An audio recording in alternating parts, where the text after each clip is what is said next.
ధర్మేంద్ర ప్రధాన్ రాజీనామా ఈ దేశ విద్యార్థుల విజయం, ఉద్యమకారుల విజయం, అప్రజాస్వామ్యం మీద గెలుపు.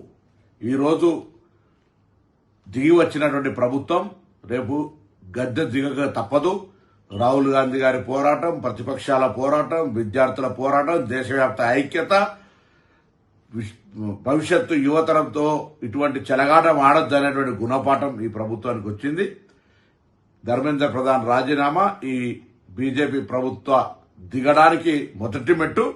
తప్పకుండా ఈ ప్రజలకు వ్యతిరేకంగా, అప్రజాస్వామికంగా రాజ్యాంగ హక్కులను కాలరాస్తూ పోలీసులతోటి నియంతృత్వంగా లాఠీ చార్జీలు చేస్తూ, రైల్వేలు బంద్ చేస్తూ, మెట్రోలు బంద్ చేస్తూ, జేఎన్టీయూ లాంటి యూనివర్సిటీల నుంచి పిల్లలు బయటికి రావద్దని నిర్బంధాలు పెడుతున్న ప్రభుత్వంకు వ్యతిరేకంగా ఇన్ని వేల మంది విద్యార్థులు దేశవ్యాప్తంగా ఉద్యమం చేస్తున్నారంటే ప్రభుత్వంపై ఎంత వ్యతిరేకత ఉందో అర్థమైంది.